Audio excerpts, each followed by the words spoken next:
盆栽からしたらもったいない松盆栽生産日本一の高松の盆栽園北谷養成4代目北谷隆一です。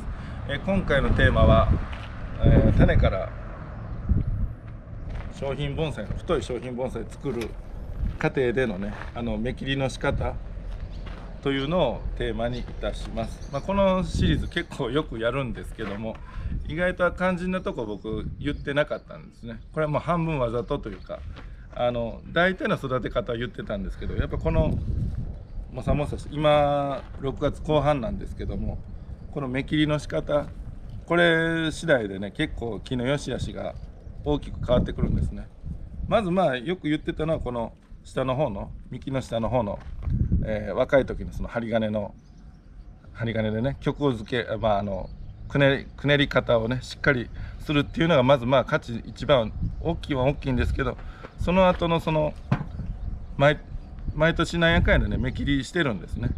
でそのやり方っていうのは何でしょうね、やっぱプロの経験というか勉強してのセンスであったりとか、そういうとこが結構絡んでくるんですね。そこで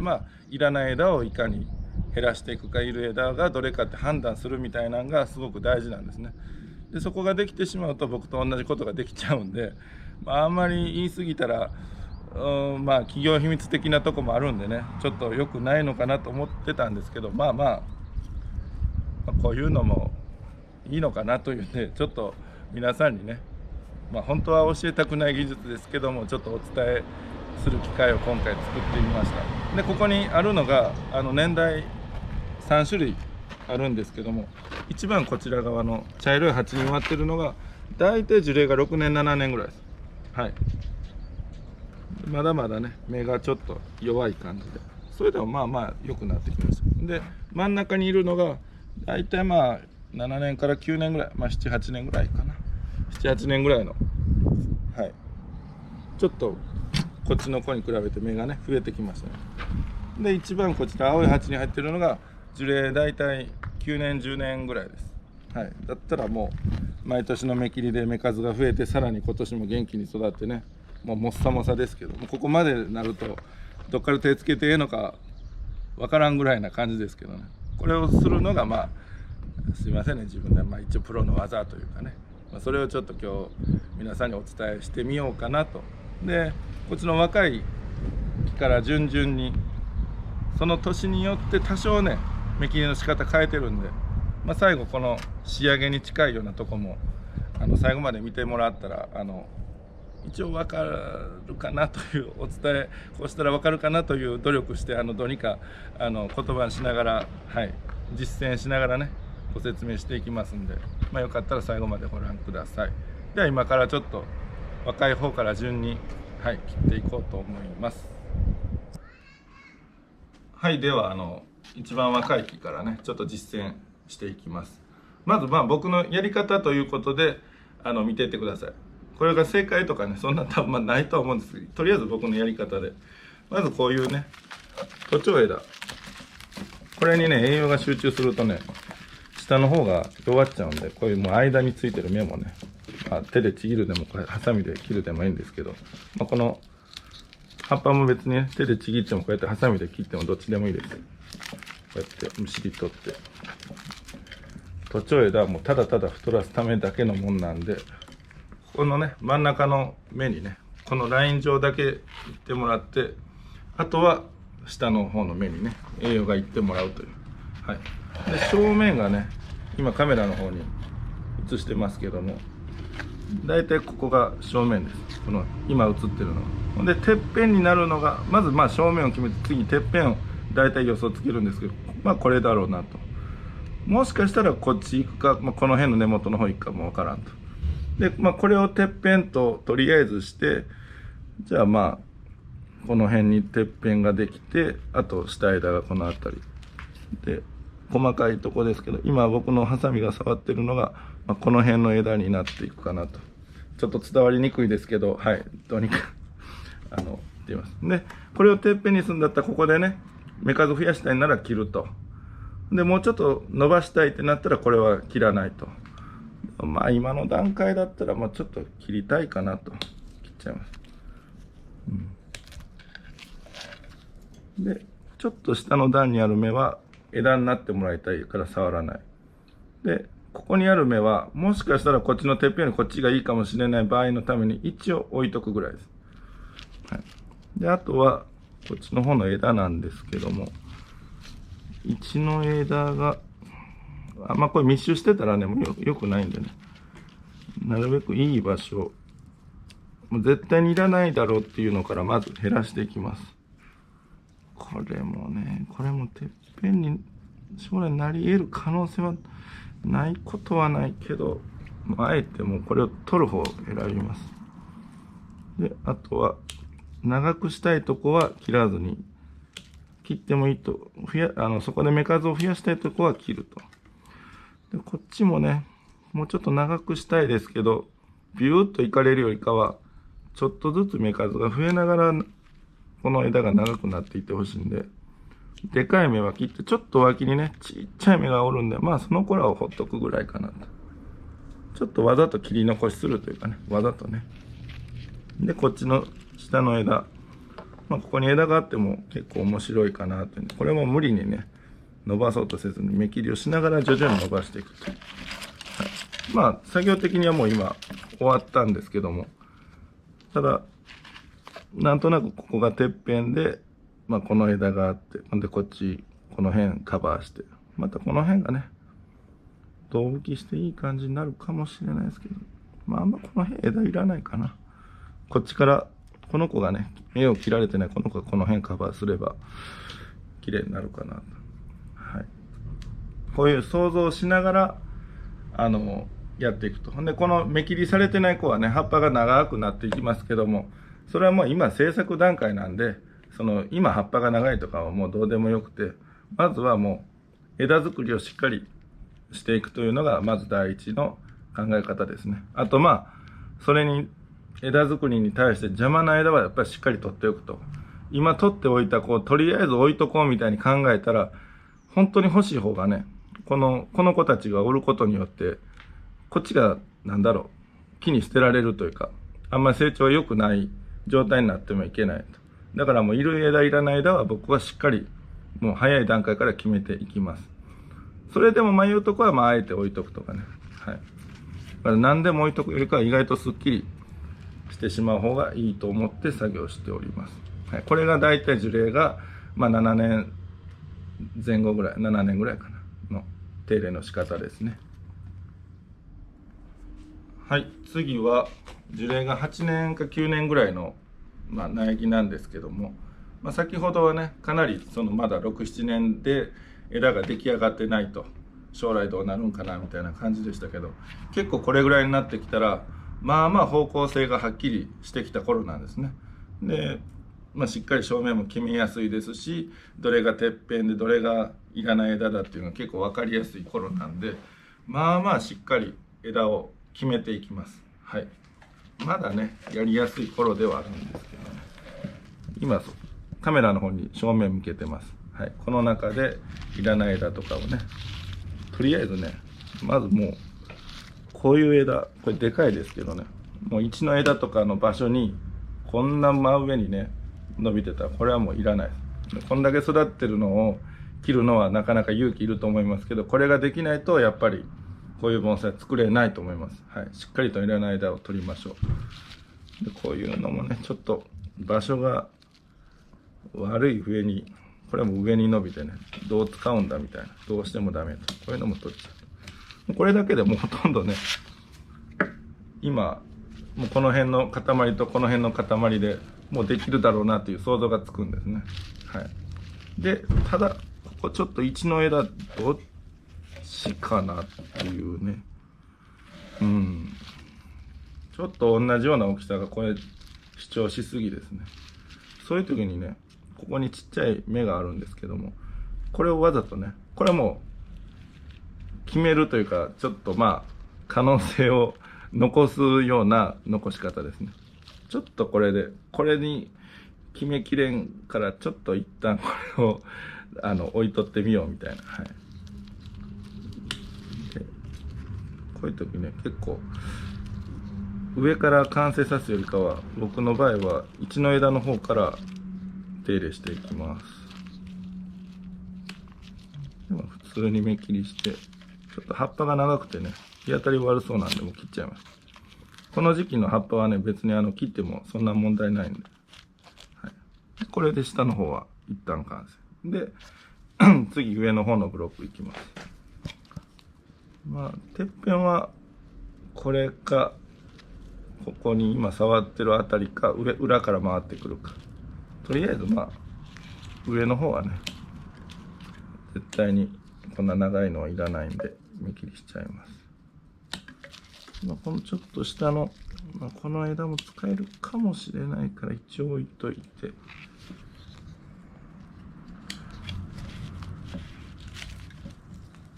でね、結構長い葉っぱも落としいんでね、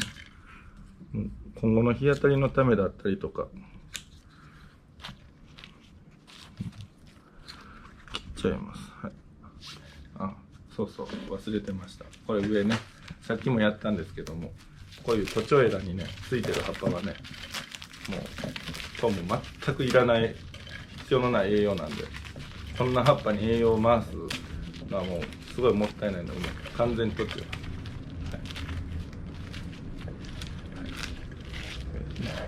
で、完成と。先ほどの6、7年ぐらいの子は結構迷う場所が多かったんですけども、これぐらいになってきたら形がはっきりしてるんで、意外とすんなり決まる感じはありますね。まあこの子がやりやすかったっていうのもあるんですけどね。でまあ今そちら正面を向けますが、この辺空いてますけども、この辺もまあ、どっかから吹いた芽だったりとか、どうにか最悪全然芽が吹かなくても、この子から芽をね、まあ2月か3月頃に取ってね、ここに継いでもいいかもしれないです。はい、そういう自由が利くとこもあります。はい、これがまあ樹齢8年から9年ぐらいの、手入れですね。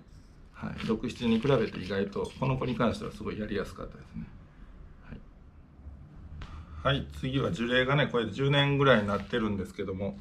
この木ももさもさでね、どっから手つけていいかわからん感じですが、まずこっちの途中枝の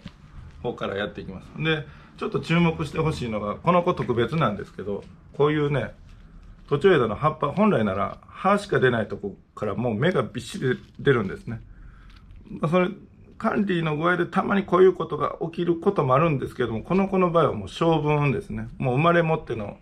性分でこんだけ芽吹きがいいと。よく最近人気のある樹種で随宝っていう黒松あるんですけども、あの子も結構こういうパターンが見られるなと思います。で、こういう子は大体こんだけ芽吹きがいいってことは、下のこのね、芽吹きもええんで、こういう作り方、この種から作って太らして下にいっぱい枝つけてっていう場合は、こういう状態が出る子はかなり有利ですね。もう超優良品種です。だからもう下もね、もう枝なんかもう選び放題。もう幹のくれに対して好きなとこで作れるよっていう。はい。で、完成してからある程度針金かけるとかして、その後ももうずっとこの性分は当然続きますんで、もう持てば持つほど良くなるような感じはありますね。はい。じゃあ早速手入れしていきます。ただこれ芽もね、いっぱい出ましたけど、これはもうこういうところに芽に栄養がいってもしょうがないんで、もうしっかり取ります。この子の栄養はもうこの長い徒長枝先の方、真ん中のラインと下の方の枝や芽だけなんで、こういう余分にいってしまう栄養は取っちゃう。これ芽切りの時に取ってもいいですし、もうちょっと早い段階で取っても構いません。すごいですよね。これ10年ほっとったらこんだけ長くなるんです。ね、もう風の日なんかもうバタバタ倒れて大変ですけど。で、これがちょっと分かりにくいですけど、多分幹の感じだと正面がね、この辺りだと思うんですね。こうくねっていって、もしかしたら真裏もありえるんですけども、それは今から剪定の具合で枝の配りを見て決めていこうと。で、こういう時はね、上から行くとね、失敗してしまうんですね。てっぺんが今わからないのに、てっぺんから切るっていうのはちょっと難しいんで、こういう時は先ほど言いましたけど、下からね、針金なんかも下からかけますよね。上がどうなるかわからんっていうのもあるし、降りてくるから上からかけていくともうガチャガチャするっていうのもあるんですけど、やっぱね、慎重にやろうと思ったら、下の方から切っていった方が想像がつきやすいです。でまずもうね、全体図分かりにくいんで、もう一枝一枝しっかりね、とりあえず完成させます。長すぎるなとか、この枝やっぱりいらないなっていうのはもう最後の判断にもう置いていきます。なぜならばもう今もう全貌が見えないから。さっきのね、6、7年とか7、8年のあたりはもう枝数が少ないんで、もう最初から大体全体像が見えてたんで、もう、なんだろう、もうこの木はこうだって決めながら手入れしていけたんですけど、これもう全然今もっさもさで見えないんで、まずこの視界をクリアな状態、しっかり見える状態にしてから、また手直しをしていきます。まずは目切りしながら、絶対にいらないだろうっていう芽を取っていくんですね。もうその棚ですね。棚の中で、まあ明らかにもう真上向いてる、真下向いてる、内側向きすぎてるとか、そういうこのね、途中枝が手入れんと結構なかなか邪魔にはなりますけども、しょうがない。太らすためなんで。もう視界開けさすためにもう目切りしながらもう葉っぱも切っちゃってます。はい。古葉が結構視界の邪魔になったりするんで。で、今はね、もう何回も言いましたけど、切っていい時期なんで。奥に芽が折ればね、少々短くして、短くしすぎたなってなっても、奥に芽が一つでも折ればね、また長さはどうにでもなるんで、とりあえずね、ある程度目切りしていってもいいですし、経験のある方は、もうちょっと枝短くしながら、枝の棚全体をそんなに長く置く必要ないんで、失敗したな思っても1年ぐらいでね、すぐ取り返せれるんで。長さはね。でもそのライン全ての芽を完全に撤去しちゃうと、さすがにその枝はもう使い物にならないですけど。僕の言ってることがちょっと伝わりにくい場合は、右から左でとりあえずこの手元の作業を見ていただけたらな。この辺一の枝だから長くある必要があるかな。一の枝あたりはね、ちょっと長い方が綺麗な場合があるんで、ね、ちょっと用心しながら。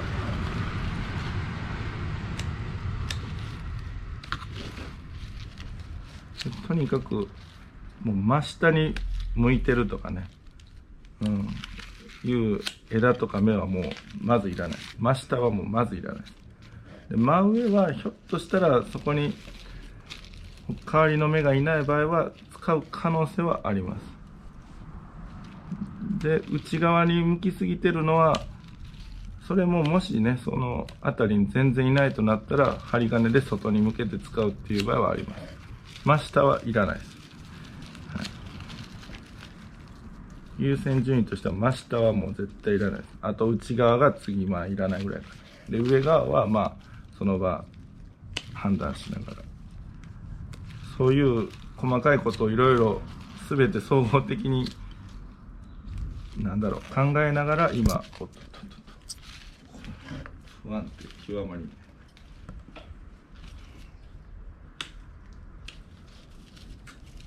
やっぱりね、若い木よりかはもう枝が充実してるんで、芽数が多いんでね、考える回数がまず多いですよね。芽数が10個ぐらいしかなかったら10個ぐらいしか考えんでいいんですけど、これだいぶもう何十個もになってきてるんで、考えることが多いですね。結構これぐらいになると大変な作業にはなりますね。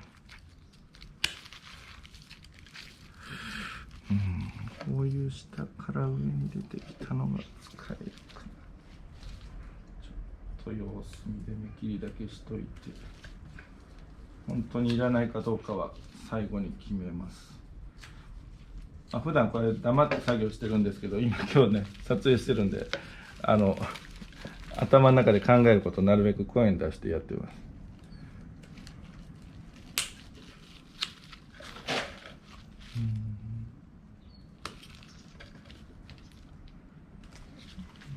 こういう時でもやっぱね、ちっちゃすぎる芽があったらね、それはも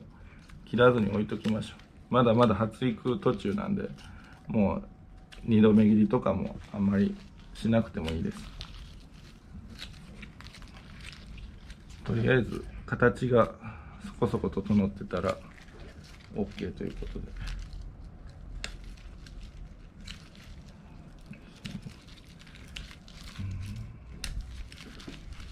それはもう幹からもう若い芽がどんどん吹いてきてくれてて、本当に選びたい方で。さあちょっとある程度全貌が見えてきたんで正面を決めるんですけどね。